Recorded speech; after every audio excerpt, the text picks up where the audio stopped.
Out in the wild territories of 1870, where law was scarce and hope even scarcer, a young bride named Sarah stood abandoned at Tombstone Station. Her white dress, sewn from feed sacks and dreams, gathered dust in the merciless Arizona sun. The man who'd promised her the world through 3 years of letters had left her with nothing but a cruel telegram and $2 silver to her name. As tumbleweeds rolled past empty hitching posts, a lone figure appeared through the heat waves. A cowboy, his face weathered by years on the range, his eyes fixed on the woman who had lost everything. What this mysterious stranger would do next would become a legend told around campfires for generations to come. Before we jump back in, tell us where you're tuning in from. And if this story touches you, make sure you're subscribed, because tomorrow I've saved something extra special for you. Sarah Mitchell clutched the telegram until its edges crumpled, reading the words one more time, as if they might somehow change. The paper was cheap, the message brutal in its simplicity. Her fingers traced over the wrinkles in her carefully sewn wedding dress. 3 months of evening work by lamplight, transforming feed sacks into something that could pass for bridal finery. Now it seemed as foolish as her dreams. The station master's wife had been watching her for the past hour from behind the ticket counter, sympathy and judgment warring in her expression. Sarah straightened her spine, refusing to cry where others could see. She'd learned that lesson early in the Boston textile mill. Tears were a luxury working girls couldn't afford. She reached into her carpet bag, past the small bundle of letters tied with faded blue ribbon, and pulled out her mother's worn Bible. Inside, pressed between the pages of Psalms, lay the last photograph ever taken of her family. Her father, strong and proud in his Union Army uniform, stood behind her mother's chair. Sarah, barely 12 then, stood beside them, her hand resting on her mother's shoulder.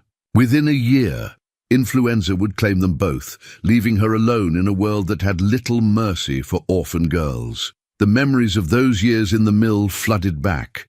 The endless hours bent over sewing machines, the foreman's constant shouts, the choking dust that filled her lungs. But she'd survived, hadn't she?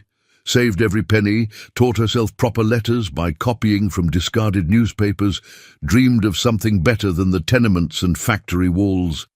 Then Robert's first letter had arrived at the boarding house. Such beautiful penmanship, such gentle words about his ranch in Arizona Territory, his dreams of building something lasting. For 3 years, they'd exchanged letters, sharing hopes and plans. He'd even sent her $2 for a photograph, though he never sent one in return. "Too few photographers in these parts," he'd explained. Sarah touched the coins in her pocket. His last gift, along with the train ticket that had carried her away from everything familiar. $2.50 stood between her and destitution. The irony wasn't lost on her. The same amount he'd sent for her photograph would now have to keep her alive. The station master's grandfather clock struck 3, its chimes echoing through the near-empty building. Sarah gathered her meager belongings, knowing she couldn't linger much longer without drawing more unwanted attention. Through the dust-streaked windows, tombstones sprawled before her, a collection of wooden buildings and canvas tents with mountains rising like giants in the distance. She'd read about the West in dime novels snuck between factory shifts. Tales of adventure and opportunity, of wide-open spaces where a person could reinvent themselves. None of those stories had mentioned the crushing heat, the ever-present dust, or the hollow feeling of standing alone in a strange land with nothing but betrayed trust and a foolish white dress. A gust of wind rattled the station windows, carrying with it the sound of approaching horses. Sarah turned, half expecting, hoping despite herself, to see Robert riding up with some explanation for his cruel telegram. Instead, her eyes met those of the weathered cowboy who'd been watching from the platform's far end. He took a step forward, and Sarah felt the weight of her circumstances pressed down like a physical thing. She had no money for a return ticket, no family to wire for help, and night was approaching in a town where a woman alone faced dangers she'd rather not contemplate. Her fingers traced the rough edge of the telegram one last time before she let the wind take it, watching as her last linked to Robert's false promises, danced away across the sun-baked earth. The cowboy was still watching, his black Stetson pulled low against the setting sun. Sarah squared her shoulders, determined that whatever came next, she would face it with the same quiet dignity that had carried her through all the hard years before. She was, after all, her father's daughter, and Jonathan Mitchell hadn't raised a girl who would break, even when the whole world seemed determined to break her. The cowboy's boots made solid contact with each wooden plank as he crossed the platform, his spurs singing a quiet song of iron and earth. He moved with the easy grace of a man who spent more time in the saddle than on his feet, keeping a respectful distance as he approached. "Ma'am," he said, removing his hat to reveal sun-bleached hair, peppered with grey at the temples. "James McKinnon. I own the Fallen Star Ranch, about 20 miles north." His voice was deep but gentle, like distant thunder without the threat of storm. Sarah nodded stiffly, her hands clasped tight around her carpet bag. "Sarah Mitchell," she replied, years of proper Boston manners winning out over her wariness. "Miss Mitchell," he acknowledged, then gestured toward the station's small cafe. "Might I buy you a cup of coffee? You look like you could use something warm." She hesitated, studying him. His clothes were trail-worn, but well-maintained. No dandified Western wannabe like Robert had turned out to be. The Colt revolver on his hip had the worn grip of a working man's tool, not a showpiece. Most telling were his eyes, clear blue and direct, meeting her gaze without flinching or falling to her wedding dress with mocking pity. "I don't accept charity, Mr. McKinnon." A slight smile touched his weathered face. "No, ma'am, I don't expect you do. Consider it payment for your own time. I've got a business proposition might interest you." Sarah glanced at the darkening sky, then back at the empty platform. Pride was all well and good, but night was coming and she had nowhere to go. "Very well." The cafe was empty, save for a sleepy-eyed cook who brightened at McKinnon's entrance. "Evening, Mr. James. The usual? Coffee for two, Joe, and whatever's warm in the pot." They settled at a corner table, Sarah perching carefully to keep her dress from the dusty floor. The coffee came black and strong, with bowls of beef stew that sent steam curling into the cooling air. "Eat first," McKinnon said, breaking off a piece of cornbread. "Business can wait."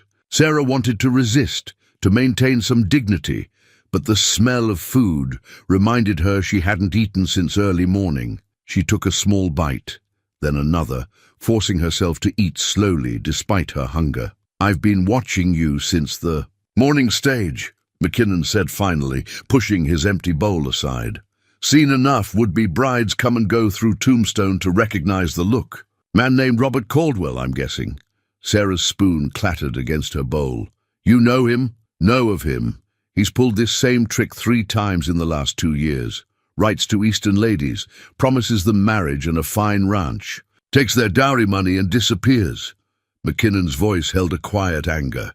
"Sheriff can't do much. Technically ain't illegal to change your mind about marrying someone, but it ain't right." "No," Sarah said softly. "It isn't." Her hands trembled slightly as she reached for her coffee cup, anger warring with humiliation. She wasn't the first. Somehow that made it both better and worse. "My ranch needs a woman's touch," McKinnon said, his directness startling her. "I've got 12 hands, a cook who can't bake bread to save his life, and more work than hours in the day. I'm offering you a job, Miss Mitchell. Room, board, and fair wages. 3 months trial, see how it suits us both." Sarah stared at him, searching for the trap. "As what, exactly?" "Housekeeper. Nothing more." His eyes held hers steadily. "You'll have your own room with a lock on the door. My word as a McKinnon that you'll be treated with respect. If after 3 months you want to move on, I'll pay your way to wherever you want to go." "Why?" The question slipped out before she could stop it. "Why me?" McKinnon was quiet for a moment, turning his coffee cup slowly between calloused hands. "Because 20 years ago my sister found herself in a similar situation. No one helped her." He looked up, and Sarah saw old pain in his eyes. "She didn't survive her first winter on the streets of Denver. I swore then that if I ever had the Chance to help another woman in trouble, I would. He stood, settling his hat back on his head. Take your time deciding. I'll be loading supplies at Wilson's Mercantile for the next hour. After that I ride for home, with or without a housekeeper. Sarah watched him leave, his spurs marking time against the wooden floor. Through the window, she could see Tombstone's lights beginning to flicker on, like stars falling to earth. Somewhere in those streets, she knew other desperate women were making harder choices than the one before her. She looked down at her white dress, at the careful stitches she'd sewn with such hope. Then she reached for her mother's Bible, opening it to where her family's photograph lay, preserved between promises of salvation. "What would you do, Papa?" she whispered. But the frozen faces in the photograph held no answers. Only the memory of a strength she desperately needed to find within herself. The wagon creaked beneath Sarah as it wound its way through the desert, each rotation of its wheels carrying her further from everything she'd known. She sat straight-backed on the wooden seat beside McKinnon, her carpet bag clutched in her lap, and her wedding dress carefully folded in the wagon bed behind them. The moon had risen, painting the landscape in shades of silver and shadow. Saguaro cacti stood like silent sentinels against the star-filled sky, their arms reaching up as if in prayer. The air was cooler now, carrying the scent of sage and something wild she couldn't name. "Rattler!" McKinnon's voice cut through the quiet. The horses shied as he pulled them up short, and Sarah caught the sound, an angry buzz that raised the hair on her neck. McKinnon handed her the reins, then reached for his rifle. "Hold steady," he said, taking aim at something in the darkness. Ahead, the shot cracked across the empty land, echoing off distant rocks. "That'll do it.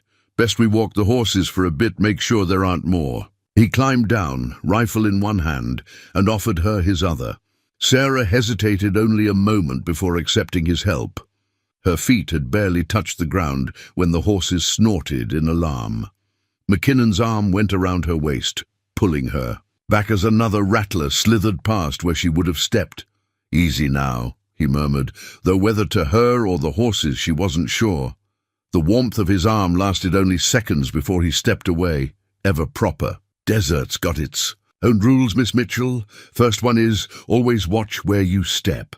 They walked beside the wagon for a while, McKinnon leading the horses while Sarah carried the lantern he'd lit. Her city boots were not made for the rough ground, but she refused to complain. The silence between them was comfortable, broken only by the soft clink of harness and the whisper of wind through brush. "Tell me about the ranch," she said finally, more to distract herself from her aching feet than anything else. "Started with 40 acres and 6 cattle, he replied, pride warming his voice. "Now it's 3,000 acres, 200 head of cattle, and some of the finest quarter horses in the territory. Built every fence post myself, along with the main house and barn, all alone. Had help, good men, most of them ex-soldiers like myself. After the war, some of us couldn't settle back into city life. Too many ghosts." He glanced at her. "The West offers a fresh start if you're willing to work for it." Sarah thought of the textile mill, of the endless rhythm of machines and the overseer's constant scrutiny. "I'm not afraid of work, Mr. McKinnon." "James," he said quietly, "out here, formality don't survive long against practical needs. You'll be James, and I'll be Sarah, else the hands'll never relax around you." A coyote's cry echoed across the desert, answered by others in the distance. Sarah suppressed a shiver, not entirely from fear. There was something thrilling about this wild land, so different from Boston's cramped streets and strict social rules. "We're almost home," James said, pointing to a faint glow on the horizon. "Ranch hands keep a light burning in the barn. Sort of a beacon for nights like this." As they drew closer, shapes emerged from the darkness. A sturdy 2-story house built of rough-hewn logs, a large barn with straight, proud lines, and various outbuildings scattered in between. A dog's bark carried across the night, followed by the sound of boots on wooden planks. "Mr. James?" a voice called out. "That you?" "It's me, Pete. Brought our new housekeeper. Get the horses settled, Wood. You? Sarah watched as a lanky young man materialized from the shadows, touching his hat respectfully in her direction before taking the horse's reins. More figures moved in the darkness, ranch hands curious about the new arrival, but maintaining a polite distance. James lifted her carpet bag from the wagon, then held out his hand to help her down. As her feet touched the packed earth of the ranch yard, Sarah felt something shift inside her. This wasn't how she'd imagined beginning her new life in the West, but standing there under the infinite blanket of stars, she felt a curious sense of rightness. "Welcome to Fallen Star Ranch," James said softly, and for the first time since. Reading Robert's telegram, Sarah felt the knot in her chest begin to loosen. Whatever tomorrow might bring, for tonight she had solid ground beneath her feet and a roof over her head. Sometimes she was learning.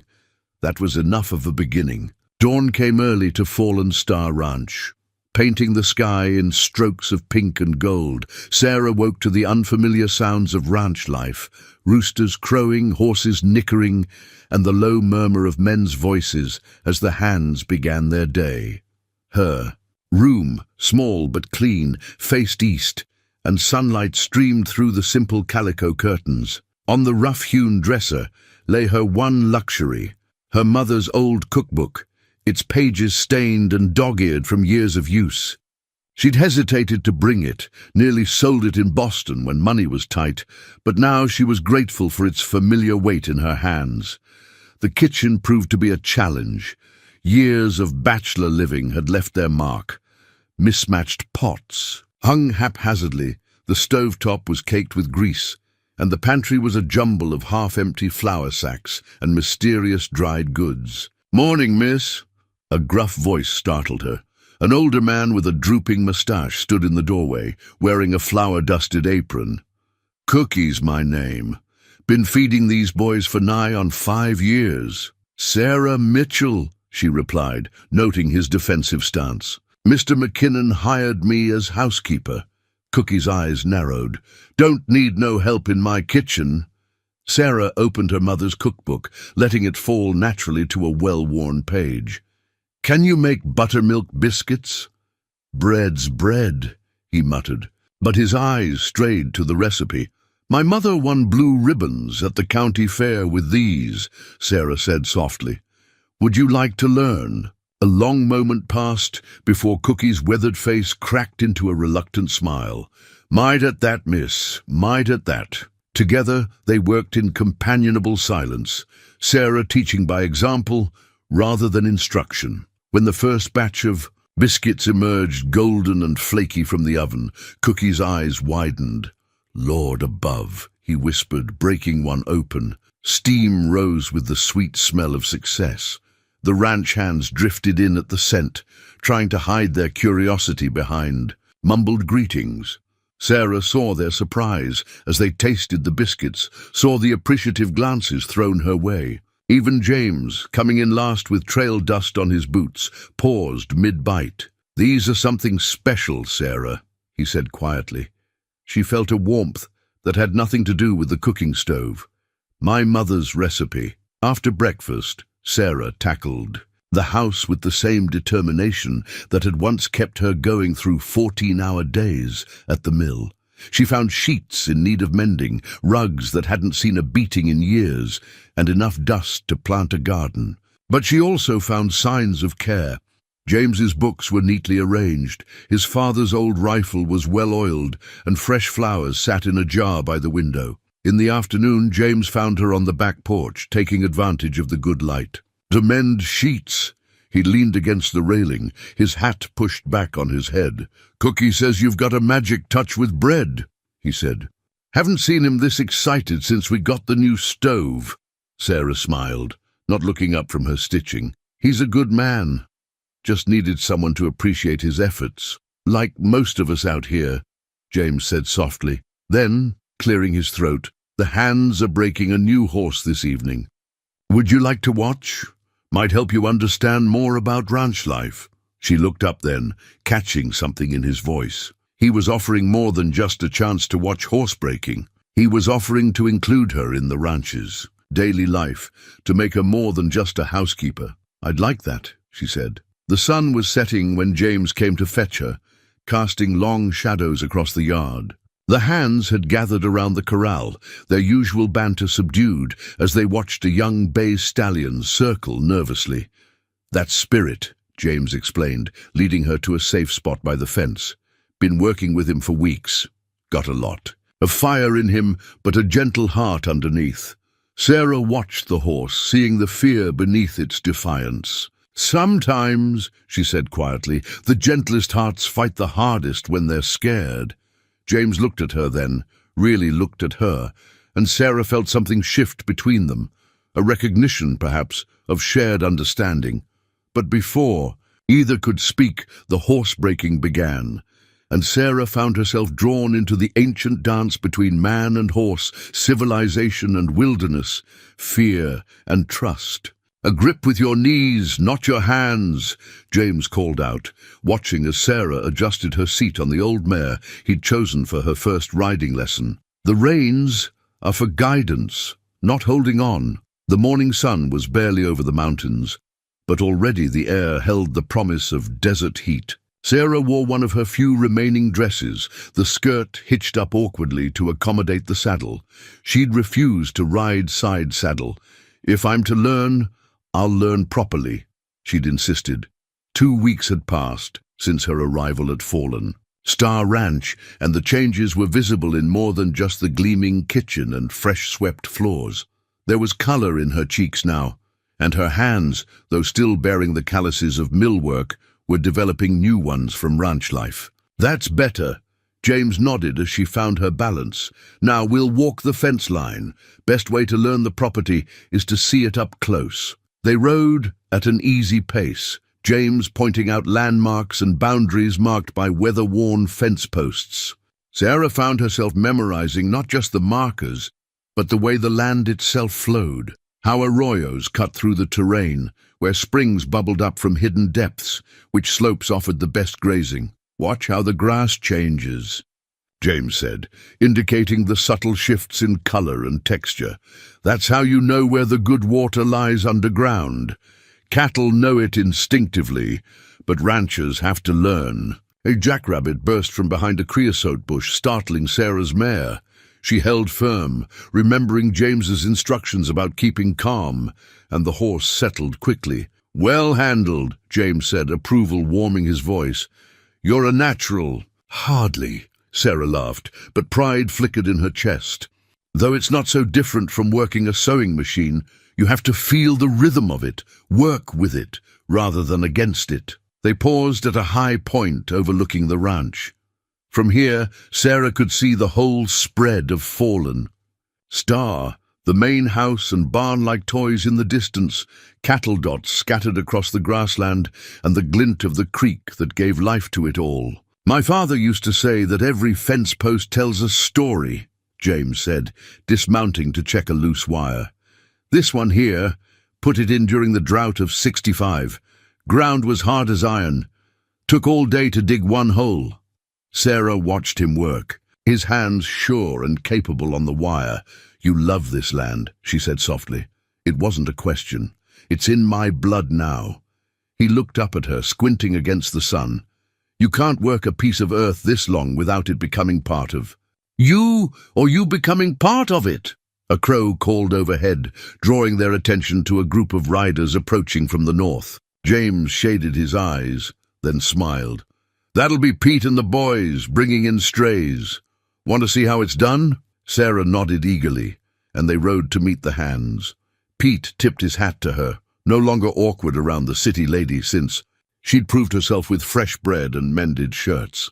"Got us some visitors, Mr. James," Pete reported. "Thompson's cattle mixed with ours again. They're running 2 drainages over."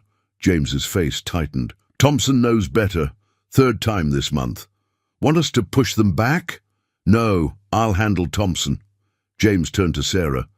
"Care to see how we sort cattle?" For the next hour, Sarah watched in fascination as the hands demonstrated the art of cutting specific cattle from the herd. It was like a dance, she thought, horses and riders moving as one, anticipating each other's moves, reading subtle signals. "Want to try?" James asked, seeing her interest. Sarah looked at the milling cattle, then at her borrowed dress. "I'm not exactly dressed for it. Life rarely waits for proper dress," he smiled. "Besides, that old mare of yours has more cow sense than most cowboys." "She'll do the work. You just need to trust her." Trust. Such a simple word for such a difficult thing. But Sarah found herself nodding, gathering her reins as James had shown her. The mare's ears pricked forward, sensing a change in purpose. "Just walk her in easy," James instructed, riding beside her. "Watch how she reads the cattle.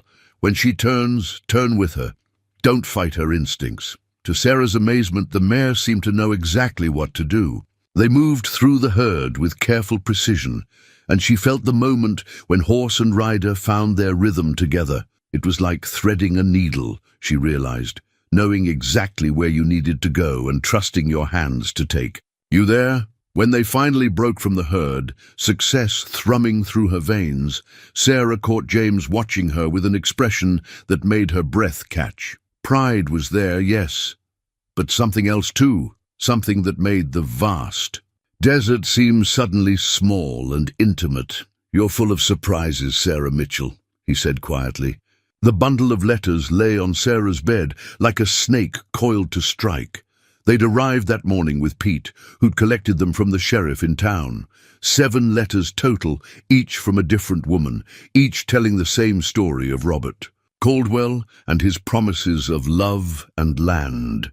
Sarah's hands trembled as she untied the faded ribbon holding them together. The first was dated 2 years ago, written in a neat schoolteacher's hand from Ohio. The second came from a seamstress in Pennsylvania. One by one she read their stories. Tales of lengthy correspondences, money sent west for ranch improvements, train tickets that led to empty stations or cruel telegrams. A knock at her door startled her. "Sarah?" James's voice was gentle. "Sheriff sent word about the letters. Thought you might want company while reading them." She wiped her eyes, surprised to find tears there. "Come in." James entered, carrying a pot of coffee and 2 cups. He set them on her small table, then settled into the room's single chair, giving her space but offering silent support. "He used the same words," Sarah said finally, holding up one letter. "The exact same phrases about building something lasting together. I thought they were just for me." "Men like Caldwell have a pattern," James replied, his voice tight with controlled anger. "They prey on decent women's dreams, turn hope into a weapon." Sarah picked up another letter, recognizing the desperate hurt in its lines. What happened to them? The other women? Some went home if they had homes to return to. Some found honest work in town. A few... He trailed off, and Sarah thought of his sister in Denver. "I was lucky," she said softly. "You found me first." James poured coffee, buying time before responding. "Way I see it, luck had little to do with it. You're still standing because you're strong, Sarah, stronger than Caldwell knew." She looked down at Robert's letters, her own carefully preserved pack of lies. Without a word, she stood and walked to the fireplace. One by one, she fed the letters to the flames, watching as his false promises turned to ash. "The sheriff," James said, watching her, "says Caldwell was spotted in Prescott last week. He's already trying his scheme again." Sarah turned, something hardening in her chest. "Can nothing be done? Law's complicated out here, but word spreads. Every station master from here to California now knows his name and method. He'll find it harder to operate." A thought struck her.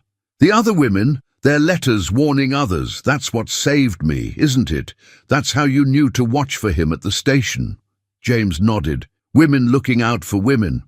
Sometimes that's the strongest law there is." Sarah touched the rough paper of the last letter, not yet burned. "Then I should write one too. Add my voice to theirs. Perhaps," she paused, finding strength in the idea, "perhaps the next woman will read it before she sells everything to chase his promises." James stood, and for a moment Sarah thought he might reach for her. Instead, he moved to the window, looking out over the land they both were coming to love. "You're not her anymore," he said quietly. "That woman waiting at the station with nothing but broken promises. You're building something real now." Sarah joined him at the window. The setting sun painted the desert in shades of rose and gold, turning mundane ranch work into something beautiful. She watched Cookie ring the dinner bell, saw Pete leading horses to the corral, noticed how the newly mended fence gleamed in the fading light. "Yes," she said, more to herself than James. "Something real." She could feel him beside her, solid and present as the land itself. When his hand found hers, rough with work and warm with life, she didn't pull away. They stood together, watching their world settle into evening, while behind them the last of Robert's letters burned to ash, taking with it the last chains of what might have been. The storm came without warning, the way weather often did in the desert. One moment Sarah was gathering eggs from the henhouse, her mother's silver locket catching the morning light, and the next she was watching a wall of dust roll across the plains like God's own curtain. "Sarah!" James's voice cut through the rising wind. "Get to the storm cellar!" She clutched her basket of eggs, hesitating. "The horses! Pete's handling them, go!" But Sarah had already seen what James hadn't. Spirit, the half-broken stallion, had panicked at the approaching storm and broken free of his corral. The horse was running straight for the barbed wire fence. Without thinking, Sarah dropped her basket and ran. Behind her she heard James curse, then the thunder of hoofbeats as he galloped after her.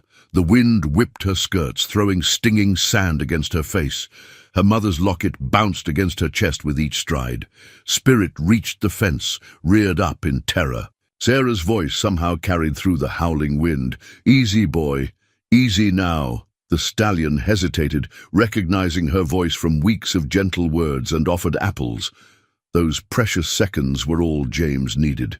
He rode up alongside Spirit, reached out and caught the trailing lead rope. "Sarah, the cellar now!" This time she ran, James following with Spirit in tow.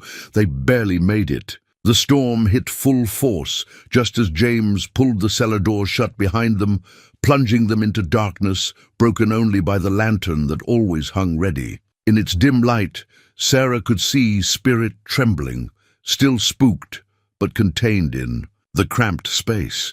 James looped his rope around a support beam, then turned to her. "That was either the bravest or the most foolish thing I've ever seen," he said, his voice rough with what might have been fear or anger. Sarah's hands shook. As the danger of what she'd done hit her, "I couldn't let him die on that fence." "No," James said softly. "You couldn't. That's what worries me." Above them the storm raged. Sand hissed against the cellar doors like 1,000 angry rattlers. Spirit gradually calmed under their quiet voices and gentle hands until he stood dozing despite the thunder of wind. Sarah touched her mother's locket, a nervous habit. The silver was warm from her skin, a reminder of all she'd carried with her from Boston. "I used to be afraid of storms," she said, not sure why she was sharing this. "In the mill, when the machines were running and thunder shook the windows, I'd hold this locket and pretend I could feel my mother's strength." James moved closer, just enough to see the locket in the lantern light. "May I?" She nodded, slipping the chain over her head. James handled it carefully, his rough fingers surprisingly gentle as he opened the catch. Inside were 2 tiny photographs, her parents on their wedding day. "You have her smile," he said. "Same kind of strength in it." Sarah looked up, startled by his closeness. In the lantern's glow, his eyes held shadows she'd never seen before. "I've watched you these past weeks," he said quietly. "Seen how you face each challenge head-on, how you've made this place better just by being in it. You remind me of this land, beautiful but strong enough to weather any storm." Her heart thundered louder than the wind above. "James, No, it's too soon," he continued. "You came here for safety, not—" He stopped, struggling with words that seemed to catch in his throat. Sarah reached for the locket, her fingers brushing his. Neither pulled away. "When I first arrived," she said carefully, "I thought I was broken, that Robert had taken something from me I couldn't get back. And now?" Now I know he didn't take anything. He just showed me what I already had inside. Strength, courage." She paused, her voice softening. "The ability to trust again, when trust is earned." James's hand closed over hers, warm and calloused and real. They stood that way as the storm raged overhead, the lantern casting their shadows large against the cellar walls. Between them, Spirit dozed peacefully, no longer afraid of the thunder. When James finally spoke, his voice was rough with emotion. "Storms pass, Sarah. It's what's left standing afterward that matters." She looked at their joined hands, at the locket that had carried her parents' love through all the hard years. "Yes," she said simply, "it is." The church bulletin board told stories more honest than any sermon. Sarah stood before it in the dusty Sunday morning light, reading between the lines of posted notices and social announcements. Her name wasn't mentioned, but she felt it in the sideways glances of the townsfolk gathering for services. "Don't let them bother you," James murmured, standing closer than strictly proper. His Sunday best sat uncomfortably on his shoulders, but he'd insisted on accompanying her to church. Small towns run on gossip like engines run on steam. The whispers had started after the storm. Pete had seen them emerge from the cellar, James's hand at Sarah's elbow, Spirit following docile as a lamb. By sunset, the story had grown wings and flown to town on the supply wagon. Mrs. Thompson, the banker's wife, rustled past in silk skirts that had no business in desert dust. "My dear," she said, her smile sharp as a cactus thorn, "I don't believe we've been properly introduced, though I've heard so much about you." Sarah met her eyes steadily. "Sarah Mitchell. I keep house at Fallen Star Ranch." "Is that what they're calling it these days?" The words were soft, meant to wound. James stepped forward, but Sarah's hand on his arm stopped him. "Yes, ma'am," she replied clearly, "along with baking, mending, and teaching your husband's cowboys how to make decent biscuits when they're on the drive." Several nearby ranchers' wives poorly disguised their laughter as coughing. Mrs. Thompson's face pinched, then smoothed into careful blankness. She moved away without another word. Inside the small wooden church, Sarah felt the weight of stairs. The preacher's words about judgment and redemption seemed pointed, though whether at her or the congregation, she couldn't tell. A small hand tugged her skirt. Lucy Chen, daughter of the Chinese merchant who'd helped James through the drought, of 65, offered a shy smile and a slightly crushed wildflower. Sarah tucked it into her Bible, ignoring the disapproving sniffs from the next pew. After the service, James led her toward the wagon. But Sarah paused. "I need to do this," she said quietly. "Go ahead to the mercantile. I'll join you." He studied. Her face then nodded. Sarah turned and walked directly to where the town's women gathered, their Sunday conversations a carefully maintained barrier. "Ladies," she said clearly, "I believe we should understand each other. I came to Fallen Star Ranch with nothing but a broken promise and my own 2 hands. What I've built there, my reputation, my place, I've earned through honest work. You can whisper all you like, but you can't make me ashamed of who I am or what I do." Silence fell like a heavy blanket. Then Martha Reed, whose son Sarah had nursed through fever last month, stepped forward. "My boy still talks about your chicken soup," she said. "Would you share the recipe?" The barrier cracked. Other women stepped forward. Mary Wilson needed help with a torn quilt. Jessica Cooper wanted biscuit-making lessons for her daughter's upcoming wedding. Not all, but enough. Sarah found James waiting by the wagon, watching with quiet pride. "Went well?" he asked, helping her up to the seat. "Well enough." She settled her skirts, chin high. "Though Mrs. Thompson might need smelling salts." James laughed, the sound carrying across the street. Sarah saw heads turn, saw the speculative glances, and found she no longer cared. Let them talk. She knew who she was now. Not Robert's discarded bride or James's charity case, but a woman who had found her own strength in the unforgiving desert sun. As they drove home, the late morning heat shimmering around them, Sarah remembered Lucy's flower, pressed between Bible pages like a promise. Sometimes, she thought, the smallest gestures of kindness meant more than any grand declaration. "You're quiet," James observed, his shoulder warm against hers on the wagon seat. Sarah smiled, watching Fallen Star Ranch appear on the horizon like a welcome harbor. "Just thinking about home," she said, and meant it. Dawn hadn't yet touched the horizon when Sarah joined the men at the corral. She wore split skirts she'd sewn herself, drawing raised eyebrows from the hands but a quiet nod of approval from James. The cattle brand hung ready at the fire pit. The Fallen Star mark that would soon mark each calf as belonging to the ranch. "You don't have to do this," James said softly as she mounted her horse. No longer the gentle mare, but a cow pony she'd trained with over the past weeks. "Cookie can manage." "Cookie can't tell a cow from a cactus," the old cook grumbled good-naturedly, loading the chuck wagon. "Besides, someone's got to keep you lot fed properly." Sarah gathered her reins. "I'm coming. These cattle are as much my responsibility as anyone's now." Pete rode up, leading Spirit. The stallion had become Sarah's project, gentled through, patience and understanding rather than force. Now he served as James's primary mount, a living testament to her place on the ranch. The cattle drive to the railhead would take 5 days if the weather held. 200 head of cattle moved like a slow-rolling river across the desert grassland, guided by skilled riders and faithful dogs. Sarah found her place naturally, working alongside men who no longer saw her as an outsider, but as a valued part of their team. By midday, dust coated everything, clothes, skin, even the food when they stopped for a quick meal. Sarah's arms ached from hours of keeping cattle from straying, but pride burned brighter than fatigue. She'd held her own, earned her place. "Got yourself a natural there, Mr. James," old Tom said during the noon break, his leathery face creased in a rare smile.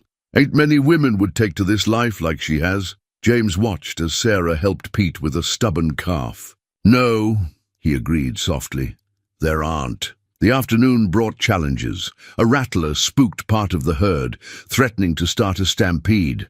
Sarah found herself in the thick of it, her horse responding to the lightest touch as they turned the frightened cattle. She caught glimpses of James nearby, their movements synchronized as if they'd worked together for years instead of months. When the dust settled, no cattle were lost.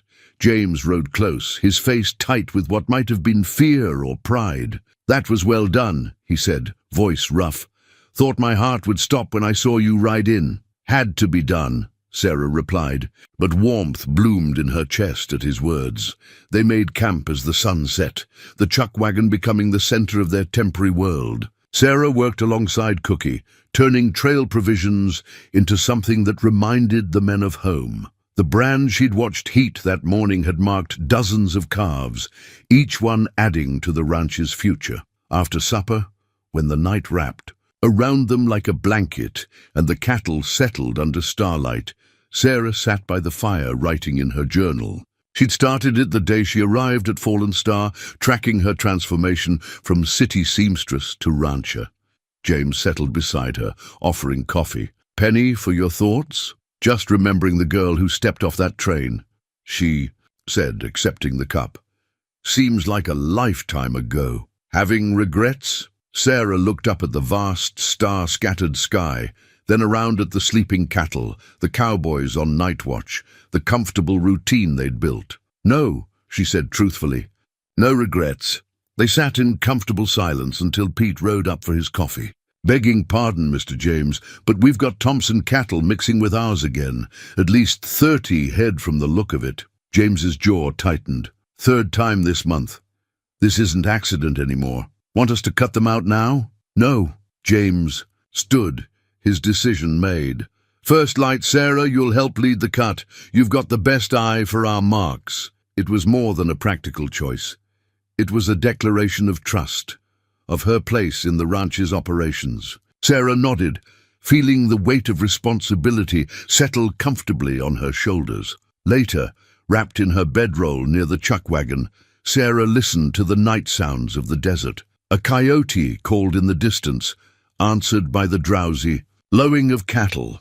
Somewhere out there, James rode night watch, guarding all they'd built together. Her hand found her mother's locket, but now, instead of seeking comfort from the past, she found herself looking toward the future. Tomorrow would bring its own challenges, but she was ready. She belonged here now, as surely as if she'd been born to it, not because of any man's choice, but because she'd chosen it for herself. The last days of summer painted the desert in shades of gold and purple, evening light catching on the dried wildflowers Sarah had pressed between the pages of her Bible. 3 months had passed like water through her fingers, and now time was running out on her agreement with James. She stood at the kitchen window, watching him work with spirit in the corral. The stallion had come so far under their shared care, no longer the frightened creature who'd nearly died. In a storm, like her, he'd found his place at Fallen Star Ranch.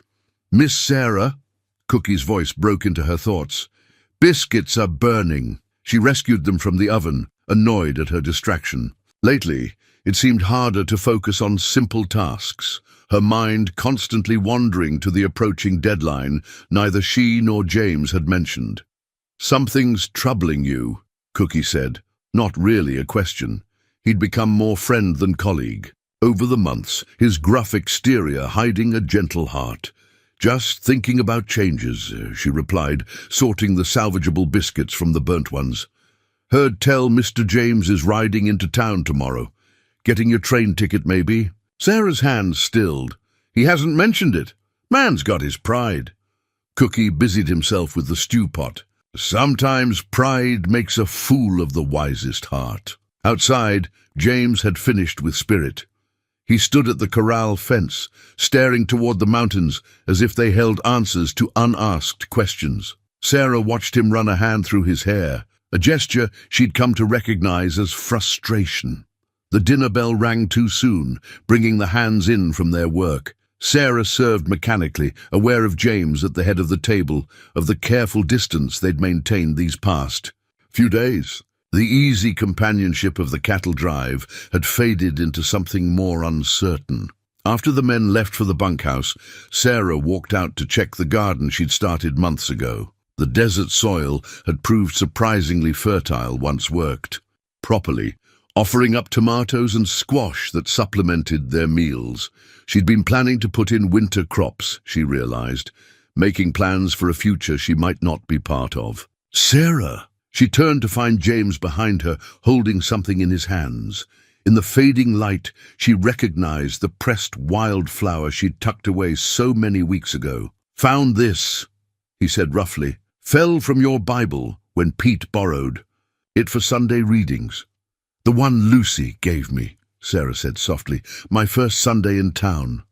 James turned the dried flower carefully, its purple petals still vivid against his calloused palm. "Seems a lifetime ago."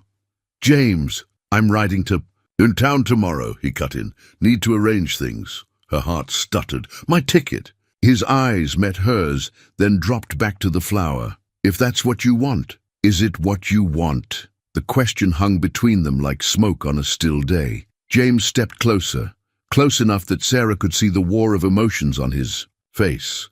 "What I want," he said finally, "is what's best for you. You came here needing shelter, not what? Not a man who's more ranch than refinement. Not someone who can't offer you the kind of life you deserved, the kind Robert promised." Sarah felt anger flare, hot and unexpected. "Robert promised lies. You've given me truth, given me a home, work that matters, people who've become family." 3 months. James's voice was rough. "That was our agreement. Agreements can change." "Sarah, no." She took the flower from his hands, letting her fingers brush his. "You're right. I came here needing shelter, but I stayed because I found something I never knew I was looking for. Something real." The sun had set fully now, painting the sky in deep blues and purples. From the bunkhouse came the sound of Pete's harmonica, playing a slow, sweet tune that drifted across the yard like a living thing. James stood very still, hope and fear warring in his expression. "I can't offer you an easy life." "I don't want easy," Sarah said softly. "I want this. The ranch, the work, the family we've built here." She paused, gathering her courage. You. He reached for her then, his hand cupping her cheek with infinite gentleness. The pressed flower fell forgotten as Sarah leaned into his touch, feeling the calluses that spoke of honest work and careful strength. "Stay," he whispered, the word carrying all the weight of a proposal. "Not as my housekeeper, as my—" A shout from the bunkhouse shattered the moment. "Riders coming, Mr. James, riders coming fast." The riders emerged from the darkness like ghosts, 3 men on lathered horses, their approach scattering dust and tension across the ranch yard. James stepped in front of Sarah, his hand dropping instinctively to his gun belt. "Well, well," called a cultured voice that stopped Sarah's heart. "Quite the cozy scene I've interrupted." Robert Caldwell sat his horse like a man playing at being a rancher, his clothes too clean for real trail work. A silver-handled revolver gleamed at his hip, matched by the dangerous smiles of his companions. "You're not welcome here, Caldwell," James said, his voice deadly quiet. "Now is that any way to greet a man coming to claim his bride?" Robert's eyes found Sarah. "My dear, you've been quite difficult to track down. Imagine my surprise when I heard tales of a jilted woman making herself at home at Fallen Star Ranch." Sarah stepped forward, ignoring James's attempt to keep her back. "I'm not your bride, Robert. I never really was. Now, Sarah, don't be hasty. I admit there was a misunderstanding at the station, but I've come to make it right." He reached into his jacket, producing a folded bank draft. "Your dowry money, returned with interest, plus enough for a fine wedding in San Francisco." The paper fluttered in the evening breeze, and Sarah saw what James had already noticed, the telltale signs of a forgery, the same kind mentioned in the other women's letters. "Mighty generous," James said, his tone suggesting anything but, especially for a man who's been running the same confidence game across 3 territories. Robert's pleasant mask slipped for just a moment, revealing something cold beneath. "This doesn't concern you, McKinnon. The lady and I have a prior arrangement." "The lady," Sarah said clearly, "has already found her home." One of Robert's companions laughed, an ugly sound.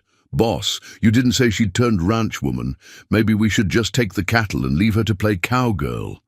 James's gun cleared its holster faster than Sarah could blink. "That sounded like a threat, friend." "Just business," Robert said smoothly. "You see, I've recently acquired an interest in the Thompson spread. Seems your cattle have been mixing with his rather frequently. Could lead to ownership disputes." Understanding dawned. "You've been pushing Thompson's cattle onto our land deliberately," Sarah accused, "setting up a fake claim." "Smart girl." Robert's smile turned predatory, "though I prefer to think of it as creative redistribution. Of course, if you were to come with me now, Sarah, perhaps we could resolve these unfortunate business matters amicably." Pete and the other hands had emerged from the bunkhouse, rifles ready but waiting for James's signal.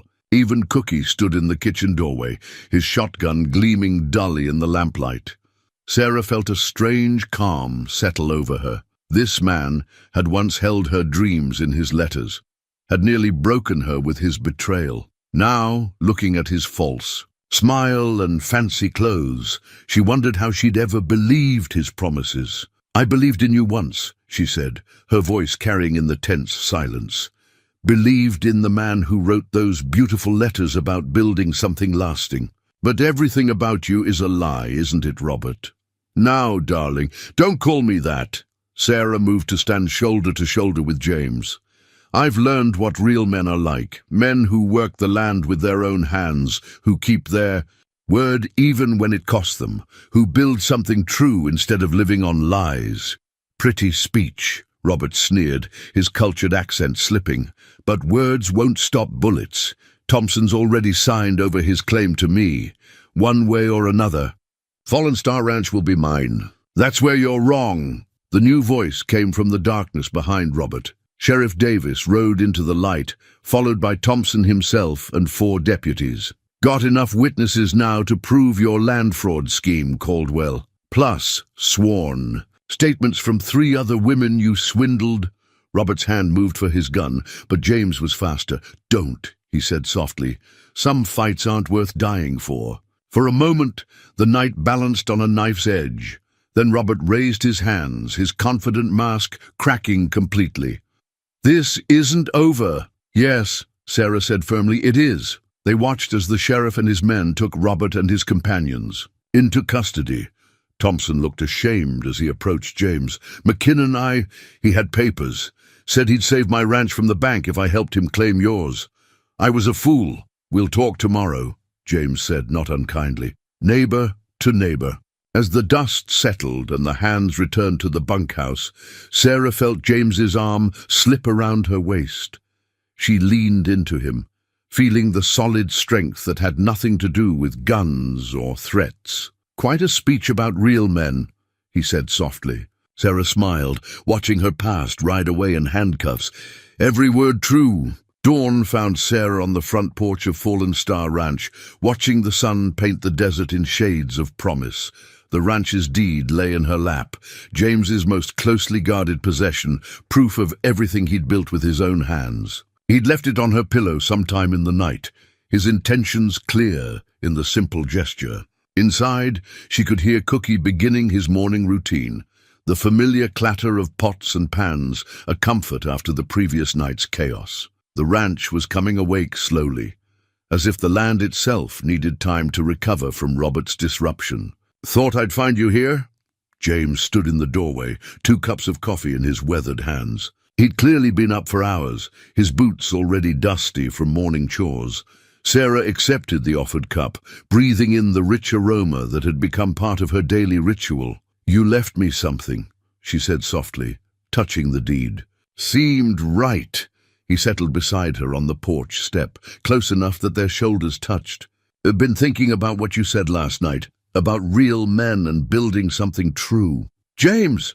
Let me finish. He stared out at the lightening horizon, gathering his thoughts. When you first came here, I told myself I was just offering shelter to a woman in need, doing what any decent man would do. But that wasn't the whole truth. Sarah's heart quickened, but she remained silent, letting him find his way through the words. I saw something in you that day at the station, a strength that matched this land, beautiful but unbending. Everything you've done since then has only proved me right. He turned to face her fully. This ranch, it's not just land and cattle. It's a dream I've built piece by piece. Never thought I'd want to share it with anyone until you came along. Are you asking me to stay on as your housekeeper? Sarah's voice held a hint of teasing, though her eyes were serious. No. James took the deed from her lap, then reached for her hand. I'm asking you to be my partner, in all things. To build something lasting together, not based on fancy words in letters, but on honest work and true feelings. Sarah looked down at their joined hands, his calloused from rope and reins, hers marked by needle and garden soil, different kinds of work that had somehow woven together into a shared life. The deed should have both our names, he finished, if you'll have me and the ranch and this hard but beautiful life. Sarah stood, drawing him up with her. The rising sun caught her mother's locket, making it shine like a blessing. You know, when I first came west, I thought I was chasing a dream of marriage, of belonging somewhere. Never imagined I'd find both in a place so different from what I'd planned. That a yes? James's voice was rough with emotion. Instead of answering directly, Sarah reached up and touched his cheek, feeling the morning stubble beneath her fingers. You remember that first morning you taught me to ride? You said I had to trust the horse, trust myself. He nodded, covering her hand with his own. I learned more than riding that day, she continued. Learned that real trust, real love grows from actions, not words. You've shown me who you are every day since I arrived, in how you treat your animals, your hands, this land, she smiled, even in how you let me find my own way here. Sarah Mitchell, James said softly, you're talking around my question. James McKinnon, she matched his tone. I'm saying yes. Yes to being your partner, your wife, your match in all things. Yes to building something lasting together. He pulled her close then, his kiss tasting of coffee and promise and dessert morning. When they finally parted, Sarah saw Pete and the other hands quickly pretending they hadn't been watching from the bunkhouse porch. "Well," Cookie's voice called from the kitchen window. "About time. Now maybe we can have a proper celebration breakfast." James laughed, the sound carrying across the ranch yard. "What do you say, partner? Ready to start our first day proper?" Sarah looked out at the land that had become her home, at the people who had become her family. The sun had fully risen now, turning Fallen Star Ranch into a painting of light and shadow and endless possibility. "Lead the way," she said, and meant it with all her heart. News of the engagement spread through Tombstone like wildfire in dry grass. Sarah stood in Martha Reed's parlor, surrounded by the same women who had once whispered behind their hands at church. Now they clustered around a quilting frame there, needles flying as they worked on her wedding gift. "Every bride needs a proper quilt," Martha declared, guiding Sarah's hands as she added her own stitches to the pattern. "And this one tells a story." Indeed it did. Each square held meaning, a horse pattern for Spirit's rescue, desert flowers for the garden Sarah had coaxed from dusty soil, interlocked rings for the journey ahead. Even Mrs. Thompson had contributed, her precise stitches forming a delicate morning star that seemed to glow against the fabric. "Never thought I'd see James McKinnon caught," Jessica Cooper mused, threading her needle. "Man's been married to that ranch since he came back from the war. Until the right woman got off. The wrong train," Mary Wilson smiled. "Sometimes the Lord works in mysterious ways." Sarah touched the quilt square she'd just finished. A simple heart formed of feed sack cotton, like her first wedding dress had been. "I came here thinking I knew what I wanted. Turns out I needed something I didn't even know to look for." "Love's like that," Martha nodded. "Finds you when you're busy making other plans." The afternoon light slanted through lace curtains as the women worked and talked. Sarah learned more about James in those hours than she had in months at the ranch. Stories of his kindness during hard times, of quiet help given to struggling neighbors, of a man who lived by a code as straight as fence wire. He helped Tom keep our place during the drought, Martha said softly. Never asked for payment, just said neighbors look after neighbors. In town, James was handling preparations of his own.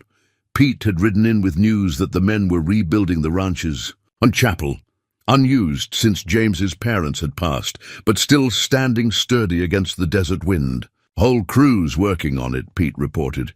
"Cookie's even whitewashing the walls, though he claims it's just to keep the dust down." The days seemed to fly past. Lucy Chen and her mother arrived with silk ribbons for Sarah's hair, declaring that every bride needed something fine to offset the practical.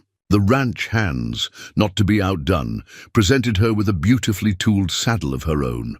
The leather worked with mountains and stars. One evening, Sarah found James in the chapel, measuring boards for new pews. She watched him work for a moment, loving the sure way his hands moved over wood. "The whole town's involved now," she said, settling on a stack of lumber. Martha Reed's quilting circle, the Cooper girls making bunting. Even Mrs. Thompson offered her silver service. For the reception, James smiled, driving a nail home. "Same folks who weren't sure about you 3 months ago. People change." Sarah picked up a hammer, falling naturally into working beside him. "When they see truth clearly enough." "Speaking of truth," James paused, wiping sawdust from his hands. "Got something for you." From his pocket he drew a small package wrapped in brown paper. Inside, Sarah found a silver band set with a small, perfect diamond. "It was my mother's," James said quietly. "She made me promise I'd only give it to someone who loved the land as much as she did. Someone who understood that beauty out here comes with calluses and grit." Sarah slipped the ring onto her finger, where it settled as naturally as if it had always belonged there. The diamond caught the light from the chapel's new windows, throwing tiny rainbows across the fresh-hewn pews. "Perfect fit," she whispered. "Like you," James said simply, and pulled her close. Later, walking back to the main house hand in hand, they paused to watch the sunset paint the desert in wedding colors, rose and gold and deepest purple. From the bunkhouse came the sound of Pete's harmonica playing an old love song, while Cookie's voice raised in cheerful argument about the proper spices for wedding cake. Sarah squeezed James's hand, feeling the quiet joy that came with absolute certainty. She was no longer the lost bride from the station platform. She was home. The threatening letter arrived 3 days before the wedding, carried by a nervous boy from the telegraph office. Sarah found it tucked beneath her mother's locket, where she'd left it on her dresser, Robert's elegant handwriting a stark contrast to his crude message. A woman who betrays her promises deserves to lose everything. Tell McKinnon to watch his precious ranch burn. Sarah's hands didn't shake as she read it. That surprised her. The old Sarah might have trembled, might have given in to fear. Instead, she felt a cold anger settle in her chest. "Ma'am?" Pete's voice carried from outside. "You might want to see this." She stepped onto the porch and felt her heart stop. Smoke rose from 3 points on the horizon. The north pasture, the east fence line, and worst of all, the drought-dry grass near the chapel. Robert hadn't just made threats. He'd escaped custody and made good on them. "James," she called, already moving toward the stable. "Rode out at dawn to check the high pasture," Pete answered, mounting up. "Cookie's ringing the alarm bell. Town'll send help when they see the smoke." Sarah's mind raced as she saddled her horse. "The chapel, Tom and the boys are heading there now. But Miss Sarah, there's something else. Spirit's gone from his corral, and there's signs of someone leading him out. Tracks head toward Devil's Canyon." Of course. Robert would know what the stallion meant to them, would understand how his loss would cut deeper than any fire. Sarah's jaw tightened as she swung into the saddle. "Miss Sarah," Pete started, "Mr. James wouldn't want—" "James isn't here," she cut him off, "and I know that canyon better than Robert ever could. Get the men on those fires. I'll handle Spirit." She rode hard, her mother's locket bouncing against her chest like a second heartbeat. Devil's Canyon was treacherous, a maze of narrow trails and sudden drops that had claimed more than one careless rider. But Sarah had ridden every inch of it with James, learning the ranch's boundaries, understanding its dangers. The track was clear enough. Robert wasn't even trying to hide his path. He wanted to be followed, wanted to draw them into a trap. But Sarah had learned from James that the shortest path wasn't always the wisest. She guided her horse up a steep trail that paralleled the main canyon. From here she could see Robert below, leading Spirit toward the box canyon they used for breaking stubborn horses. The stallion fought the unfamiliar hand, but Robert kept him under control with brutal jerks of the lead rope. Sarah's blood boiled at the sight, but she forced herself to stay calm. James's voice seemed to whisper in her memory. "Patient hands make willing horses. Same goes for most problems in life." She waited until Robert had entered the box canyon, then moved into position at its mouth. Only then did she draw the rifle from her saddle scabbard, the one James had insisted she learn to use, because sometimes trouble doesn't wait for men to handle it. "That's far enough, Robert." He spun, jerking Spirit's rope so hard the horse reared. Well, the little seamstress learned to play cowgirl after all. "Let him go." Robert's laugh was ugly. "Or what? You'll shoot me. We both know you don't have it in you, Sarah. You're still that soft city girl inside, dreaming of romantic letters and happy endings." "You're wrong." Sarah's voice was steady as the rifle in her hands. "I'm not that girl anymore. I'm a rancher's wife, and you're threatening my home." "Not yet a wife," he sneered. "Not if the chapel burns. Not if your precious James finds his prize stallion with a broken leg at the bottom of this canyon. And that for a wedding present." He raised his arm to strike Spirit with his quirt, but the horse was faster. Months of gentle handling had taught Spirit to trust humans, but also to recognize threats. He reared again, pulling the rope from Robert's grip, then bolted straight towards Sarah, who he knew as friend. Robert drew his gun, aiming not at Sarah, but at the fleeing horse. Her rifle cracked once, the sound echoing off canyon walls. Robert's gun flew from his hand, spinning away into the dust. "Next one won't hit your gun," Sarah said calmly. "On your knees, hands where I can see them. You could have killed me." Could have, didn't. That's the difference between us, Robert. I choose not to destroy things. She heard horses approaching, Pete and the hands drawn by the gunshot. But I will protect what's mine. Spirit moved to stand beside her horse, both animals calm under her familiar presence. Below, smoke still rose from the ranch, but she could see riders moving to fight the fires. They would save what mattered.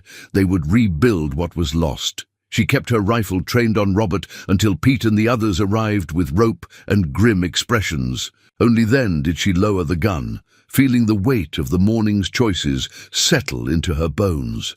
"You all right, Miss Sarah?" Pete asked quietly as they bound Robert's hands. She touched her mother's locket, thinking of all the strong women who had come before her, who had faced their own battles on their own terms. "Yes," she said, and meant it. "I'm exactly where I need to be." James's father's rifle still smoked in Sarah's hands when she heard the thunder of approaching hooves. Through the dust and haze of the dying fires, she saw James riding hard toward the ranch, his face etched with worry that melted into relief at the sight of her. He swung down before his horse fully stopped, crossing the yard in long strides. "Saw the smoke from the high pasture, rode back fast as I could." His eyes took in the rifle, her dusty clothes, the controlled chaos of firefighters and ranch hands. "You all right?"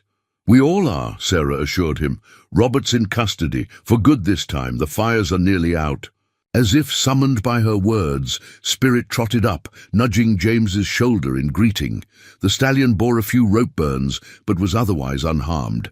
James ran a hand down his neck, checking for injuries, then looked back at Sarah with dawning understanding. "Pete told me what you did," he said quietly.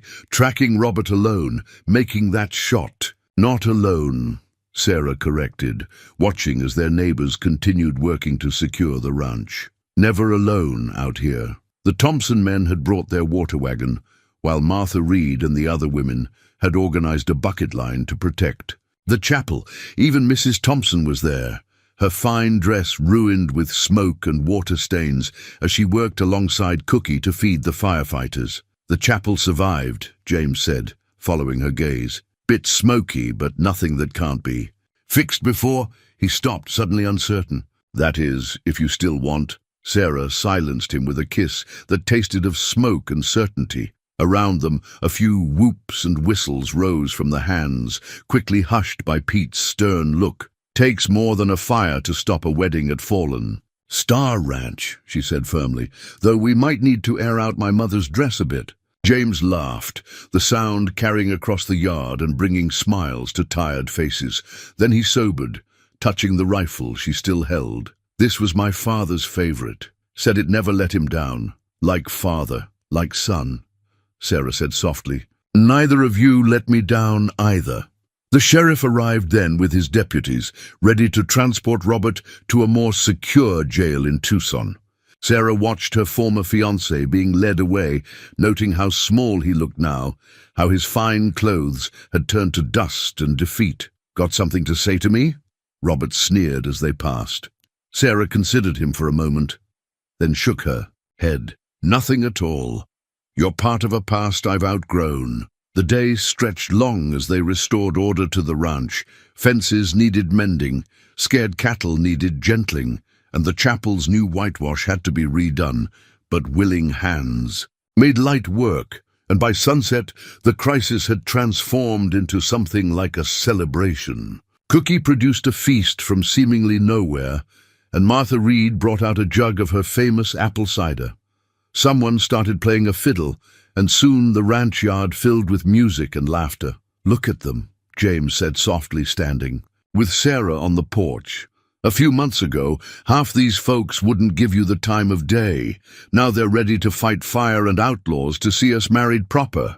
"People can surprise you," Sarah replied, watching Mrs. Thompson teach Lucy Chen a Virginia reel while Spirit looked on curiously from his corral. "Sometimes they just need a chance to show their better nature." James pulled her close, both of them smelling of smoke and hard work. "Speaking of chances," he murmured, "thank you for taking one on a dusty ranch and a weather-beaten cowboy." Sarah touched her mother's locket, then reached for James's father's rifle where it rested against the porch rail. "These aren't just things anymore," she said. "They're proof of where we've been, who we've become together." The music swelled as Pete joined in with his harmonica, playing the sweet, slow tune that had become their song. Above them, stars began to appear in the darkening sky, as bright and promising as the future stretching out before them. "Dance with me?" James asked, offering his hand. Sarah took it without hesitation, following him into the circle of light. And music and family they'd built together. Tomorrow would bring new challenges, new joys, new lessons in love and trust. But tonight, they would celebrate standing their ground, protecting their home, and choosing each other despite every obstacle life had thrown in their path. The marriage license lay on the chapel's small altar, fresh ink glistening in the morning light. Sarah stood in what had once been James's mother's room, now transformed by Martha and the other women into a bridal chamber. Her wedding dress was simple. Crisp white cotton trimmed with lace that the Chen women had contributed, cut and sewn by her own hands to reflect who she'd become. "Something borrowed," Martha said, pinning her mother's veil into Sarah's hair. "Something blue," Jessica added, tying a faded ribbon around her bouquet of desert wildflowers. Lucy Chen stepped forward shyly with a string of tiny pearls. "Something new from my father's trade route." "And something old," Sarah whispered, touching her mother's locket. Through the window she could see the transformed ranch yard. Bunting fluttered between the posts, and rows of chairs faced the chapel's open doors. Cookie had outdone himself, with an arch of desert flowers, and even Spirit had a ribboned bridle for his role as ring-bearer, Pete's idea that had made James laugh out loud when suggested. "It's time," Martha said softly. Sarah took one last look in the mirror. The woman who gazed back wasn't the frightened bride from the station platform, nor even the determined rancher who'd faced down Robert. She was something new, a blend of East and West, of gentle strength and hard-won wisdom. The chapel bells began to ring, another of Pete's surprises, restored just for this day. Sarah descended the stairs to find Cookie waiting, his usual gruffness softened by obvious emotion. "Ain't right for a bride to walk alone," he said roughly. "Would you do me the honor?" Sarah kissed his weathered cheek. "I'd be proud to." The music began. Mary Wilson at the piano, Pete with his harmonica, and 3 ranch hands with fiddles. Not quite a church organ, but perfect for a ranch wedding. Sarah took Cookie's arm, and together they stepped into the sunlight. James waited at the altar, wearing his best suit with his father's watch chain gleaming against the vest. His eyes found hers and held, speaking volumes without a word. Behind him stood Thompson, their reconciled neighbor serving as best man, a bridge between past troubles and future peace. The ceremony itself was simple, fitting for people who valued actions over words. They spoke their vows clearly, their promises witnessed by the land they loved and the people they'd come to. Call family. When James slipped his mother's ring onto her finger, Sarah saw tears in Martha's eyes, pride in Cookie's, and joy in every face that had once looked at her with suspicion. "By the power vested in me," the preacher said, "and with the blessing of God in this company, I now pronounce you man and wife." Their first kiss as husband and wife tasted of promise and morning sun. The chapel erupted in cheers, and someone, probably Pete, let out a joyous whoop that set everyone laughing. The celebration spilled out into the yard, where tables groaned under the weight of food, contributed by every ranch and farm for miles around. Children played between the adults' legs, dogs begged for scraps, and even the cattle in the nearby pasture seemed to low their approval. "Mrs. McKinnon," James murmured in her ear as they moved between well-wishers, "has a nice sound to it." "Partner," Sarah corrected with a smile. "We agreed, partners in all things."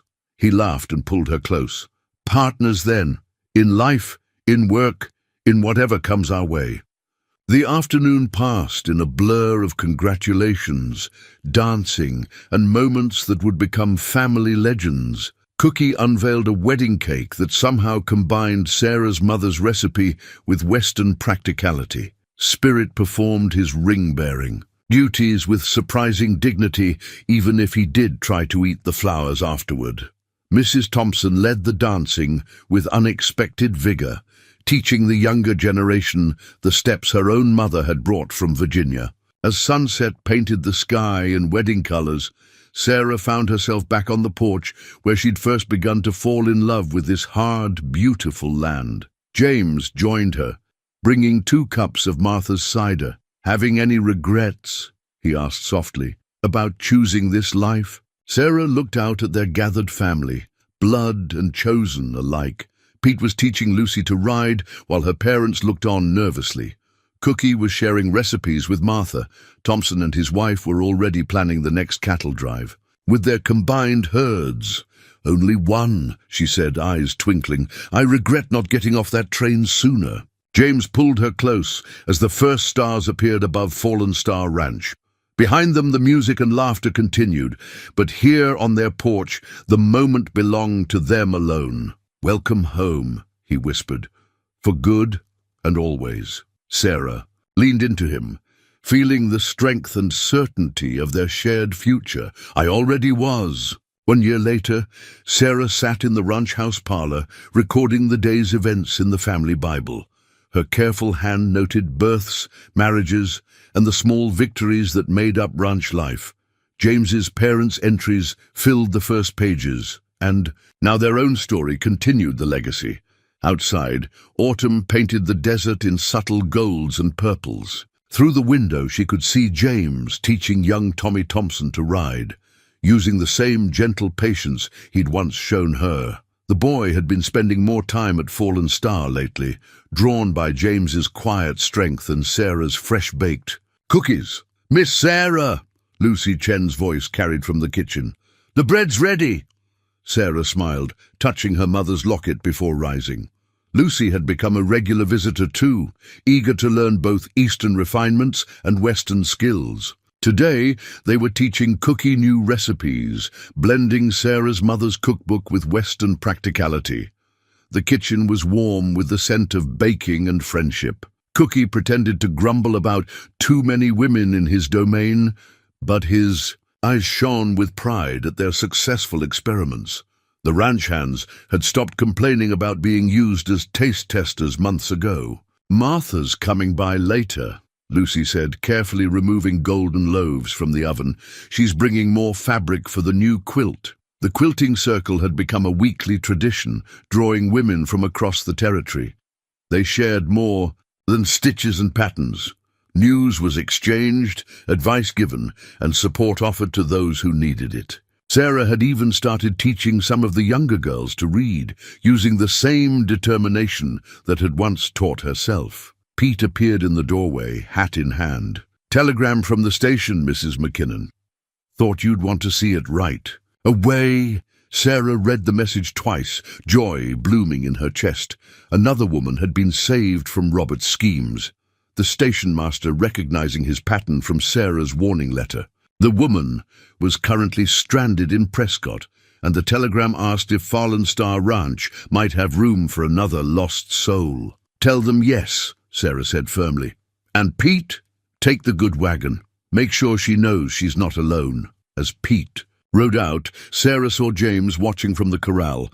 He lifted his hand in question, and she nodded. His smile was all the confirmation she needed. They'd built this refuge together, turning their own story into shelter for others. The afternoon brought more visitors. Thompson and his wife came to discuss the shared grazing arrangements that had turned former rivals into allies. Their success had inspired other ranchers to cooperate rather than compete, strengthening the whole community. Spirit, now the proud father of several promising colts, nickered a greeting from his pasture.